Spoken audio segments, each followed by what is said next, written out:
Dans cette vidéo, je vous présente encore une petite spécialité fonctionnalité avancée de GeoGebra.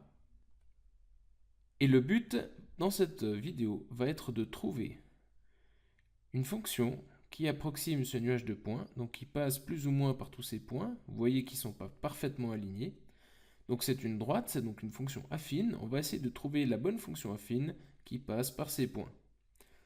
Donc pour ceci, je vais vous montrer la fonctionnalité des curseurs, des sliders, et aussi utiliser ces sliders pour faire un ajustement de données, c'est-à-dire un fit.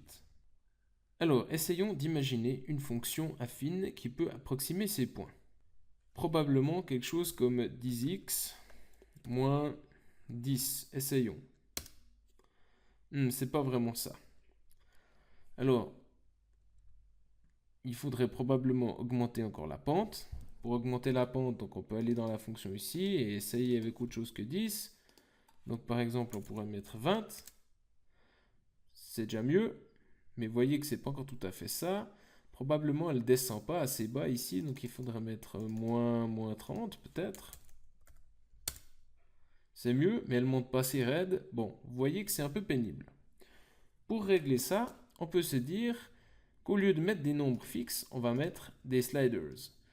Alors, on voit que la pente, elle va probablement varier entre 15, on va définir un nombre A, ce sera la pente, qui va varier entre 15 et par exemple 35. Allons-y par incrément de 1. Ça veut dire 15, 16, 17, etc. Appliquer. Alors on a un petit curseur et on peut faire varier ça entre 15 et 35. Alors maintenant, je peux aller dans ma fonction f de x et au lieu d'appeler 20 fois x, je dis a fois x. Et je peux maintenant régler la pente de la droite à l'aide de ce curseur. Je peux évidemment faire la même chose pour l'ordonner à l'origine. Donc on va créer un deuxième curseur qu'on va appeler B.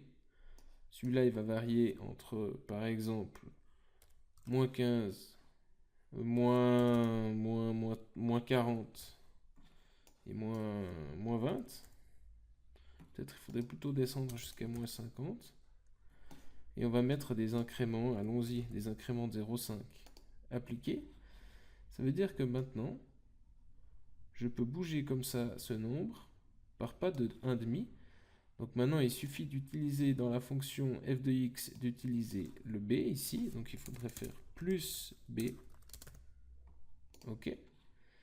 Et maintenant, il est possible d'ajuster la droite. Donc l'ordonnée à l'origine, la pente, l'ordonnée à l'origine, un peu de la pente. Ah ouais, on n'est pas trop mal là. Et donc, on pourrait dire que notre fonction f de x, c'est quelque chose comme 29x moins 50. Si je zoome un peu en arrière, vous voyez que c'est pas si mal. Quand on fait ce genre de choses, il faut évidemment considérer l'ensemble des points. Là, le haut de la courbe n'est pas terrible. C'est peut-être plutôt quelque chose comme ça. Et puis, je devrais encore la décaler un petit peu. Il faudrait que je descende à moins que moins 50. Alors, on fait un petit clic droit dessus. Propriété. Minimum. On va peut-être descendre jusqu'à moins 70. Voilà. Histoire de pouvoir suffisamment descendre. Et là, on voit visuellement que c'est assez bon. Mais on voit que le pas de 1 pour le slider de A est peut-être trop grand. Peut-être que je vais mettre un pas plutôt de 0,2 ou 0,3 pour pouvoir être un peu plus fin dans mes réglages.